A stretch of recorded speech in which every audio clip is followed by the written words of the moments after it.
بیننده ای از ایران نوشتن دو برادر افغان یا از تاجیکستان هستن. قرضدار هستم، هرچند جستجو کردم نیافتم آنها را. پول را به مردم افغانستان روان کنم.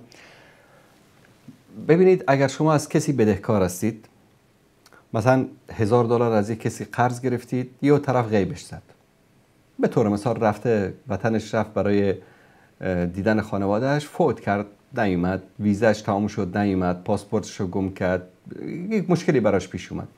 شما شماره تلفن و آدرسش هم ندارید.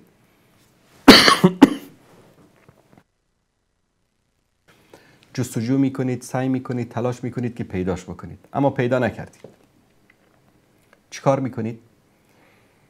مدتی صبر میکنید، 1 ماه، 2 ماه، 1 سال صبر کنید. اگر با وجود سعی و تلاشتون نتونستید که طرف رو پیدا بکنید، $1000 رو در راه الله سبحانه و تعالی صدقه بدید. واجب نیست که حتما برای مردم افغانستان بدید، به هر مستحقی که هست صدقه بدید. صدقه دادید، تموم شد. 1 سال بعد این طرف اومد، سلام احمد، چطوری، حالت خوبه؟ من برگشتم، والله یارون پول من رو به من بدی. باید پول رو بهش بدید، باید پول رو بهش بدید.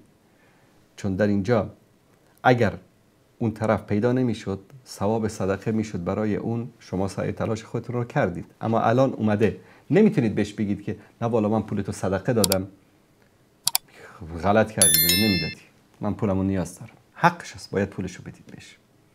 این حکم شرعی در مورد این مسئله است.